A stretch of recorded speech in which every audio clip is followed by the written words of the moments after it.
Deja vu all over. Again. Whiteness. Again. The white room. Cycle. Tobias stood staring at her. The black in his irises began to lighten, making the slender cut of pupil more visible. A yellowish, no more of an olive color, filled his eyes. Not the eyes of a person, but of a wild animal of the night. Amy remembered the monster that appeared in the mirror at the Rising Bull. The mirror had shattered. The visage materialized in the webbed glass, scaring the living bejesus out of Chris. Tobias blinked his beautiful cat-like eyes. A shade of almost elegant savagery covered him, and especially darkly enchanting his young but rough facial features. Part of her felt so protective of him and the collective look of him, like a third world warrior, pulled so taut on her heartstrings. She wanted to embrace him, cuddle him, and pat his head. But that was silly because he was probably 7 foot tall and over 300 pounds of stone-grade muscle and brawn. Amy slapped a palm over her mouth and felt marginally less alarmed when she actually felt the sting of her hand on her face. She tried to step away from him, but the whiteness held her in place. You have nothing to fear from me. Voice so harsh, yet so kind. Amy dropped her hand from her mouth. You are the beast.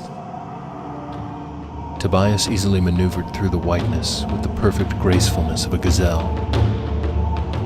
He grabbed her by the shoulders and shook her before tossing her clear across the ivory room.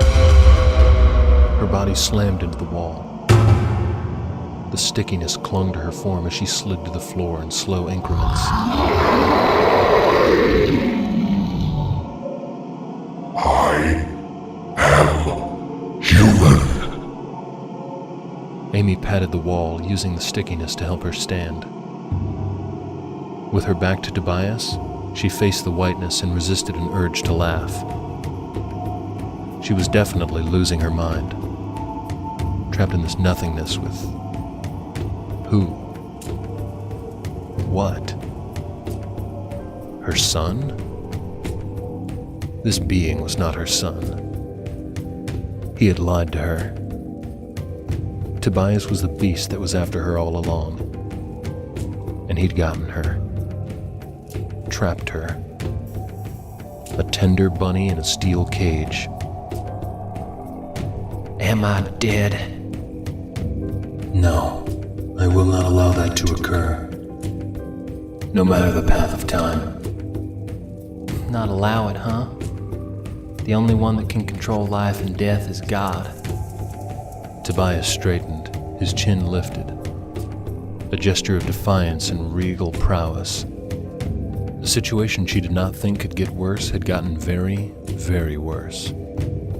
This cruel, animal-like being thought himself. Even if you're real as the day is long, Tobias, you're not a god.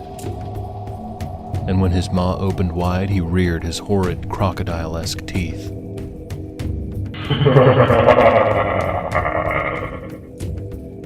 You know not of gods or demons or any of the pre-dawn powers who are twisting your worlds with impetuous cruelty and vileness. For all gods are vile and dangerous, because none stands higher than them upon altars carved of their own image. Gods, goddesses, and demons and demigods all be damned. I am no god. I am better than a god.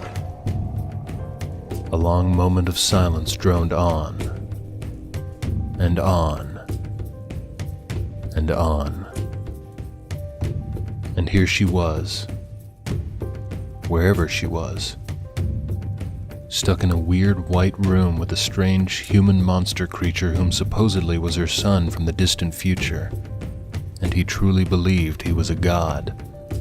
No, he thought he was better than God. If there's one thing she knew about demented and delusional people, was that you don't try to reason with them. Heck, that's probably the worst thing you could do. If you somehow shattered the frail framework of their neurotic construct, they'd go even more insane. And when a mutant beast from the future claimed he was something more than a god, well, you just let him go right ahead and keep on thinking that. So, what happens now? What now? If I'm not dead, then where am I? What am I? You are my mother. Right? My legs? My arms? My body? You have no corporeal form. No body. Wow, what a revelation that is. A god of the obvious for sure. But how can I be your mother? How can I be anything? I don't even exist anymore. At least not in the world.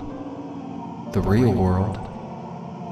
A being's identity lies within the consciousness, not the casing. She'd never thought of her body as a casing for her consciousness, but it made sense. I'm rather fond of my casing. Where is it? Under siege by that of the vixen's own soul. Instinctively, Amy looked down at her chest where the gem should have been. But it was not there. The gem is the conduit that gave her entry into your casing. It is a very odd stone. I know this too. It must have come from the Stygian gizzard of Ignonid himself, from its most sunless and gloomy living crypts. For that Narkush fastened to your body's skin is of the foulest particles known to the collective universes. She had much to learn about her predicament. I have hidden you here, within a corner of your own consciousness, unseen by the vixen. But I am afraid I have no concept of how long it can remain undetected. Why are you doing this? Because you must continue to exist. Your human blood must continue to nurture the fetus in your body. Your son. Me. It is what creates the being before you. The Dark Trinity. Human, beast, and God. So that's what he meant when he said he was human. But he was only part human, apparently. My future will not be if the plan does not follow the correct timeline. Everything must go according to plan. And you know what timeline needs to be followed? I have seen infinite timelines, some of which are significantly regrettable, while others are far more agreeable. But I have not seen them all. Even a being as mighty and omnipotent and omniscient as myself cannot know all possibilities. There are simply too many realms, too many dimensions, too many variables. Then how do you know your plan is the right one? I cannot be certain, for there are no certainties when manipulating with the fabrics of the cosmic threads. Great. Roll the dice and hope for a natural 20. There are hitches in the timeline, bumps that signify pivotal shifts. They are called nodes. Attaining the succeeding node is always priority. It is well that you are here now, and with no losses. Knowledge of these significant timeline nodes greatly aided my efforts in deriving my plan. So you're winging it. No offense, but not very comforting. She suddenly felt faint, which was saying something since she was nothing more than a consciousness. What is the plan? You live. You give birth. And if I don't live? I will never be. What if Tobias was her son? What if he was the Dark Trinity? What should she believe? Who should she trust? Was any of this even real? Or had she simply inherited the crazy gene? What if Tobias was the beast that he himself warned about when he first entered her mind in the woods of Sacred Oaks? the beast that would destroy all life on all worlds.